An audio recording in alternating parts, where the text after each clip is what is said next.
What if the story we learned about democracy was only half true? Many believe it began in ancient Greece thousands of years ago. Yet the fight to make democracy real for everyone has deep roots that stretch far beyond those marble halls. In this episode of Black History in America, we explore a powerful question. Did Black people invent democracy? We will trace its echoes across continents and centuries and see how African Americans shaped it into the living promise we know today. Stay with me, because the answer may surprise you. Long before ships crossed the Atlantic, societies on the African continent practiced forms of governance where people had voices in decisions that affected their lives. In many villages and kingdoms, leaders did not rule alone. Councils of elders, assemblies of free men, and systems of consensus guided communities. Among the Igbo people, decisions often came through village assemblies where men debated and reached agreement together. The Oromo in East Africa maintained the Gada system, a complex rotational leadership that passed power every 8 years through structured participation and checks on authority. These were not perfect systems, but they carried principles of participation, accountability, and shared rule. Across West Africa, kingdoms such as those in the Mali Empire and others used representative councils and balanced power between rulers and the people they served. Ancient Egypt, or Kemet, influenced neighboring regions and even travelers who later carried ideas westward. Some scholars point to these roots when they examine how early democratic notions may have traveled. The point is clear. Governance by discussion and collective will existed in African societies long before the word democracy gained fame in Europe. Centuries later, the transatlantic slave trade tore millions from these homelands and brought them to the shores of what would become the United States. Enslaved Africans carried knowledge of community leadership and resistance. They arrived in a new land where the founders declared liberty and equality, yet built a nation that denied both to Black people.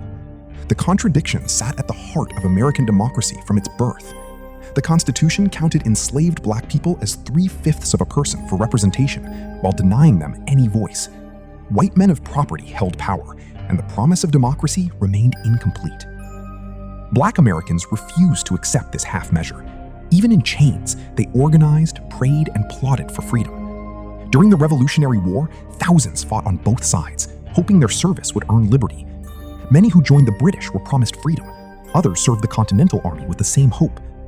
After the war, free Black communities in the North began forming mutual aid societies and churches that practiced self-governance. They held meetings, elected leaders, and built institutions that modeled democratic participation, even when the larger society excluded them. The tension grew through the decades.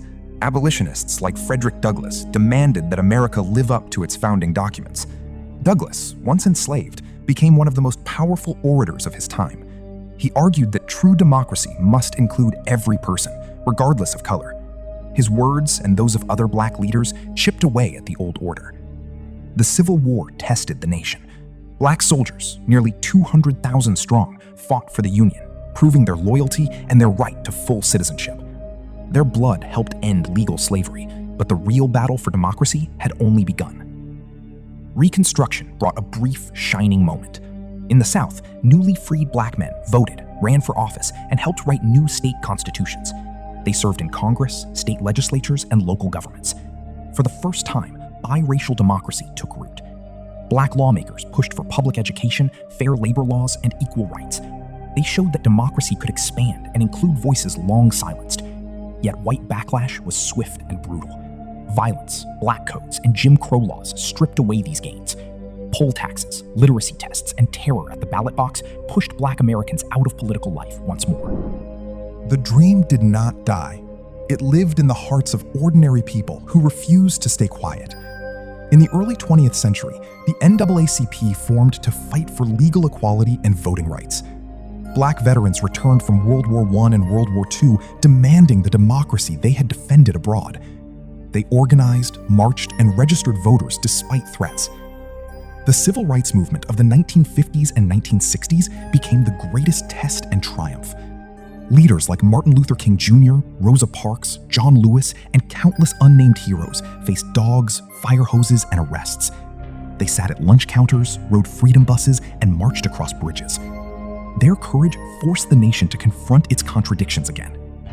The Voting Rights Act of 1965 marked a turning point. It dismantled many legal barriers that had kept Black citizens from the polls. Suddenly, registration numbers soared. Black elected officials increased dramatically. This was not the invention of democracy, but its expansion and perfection.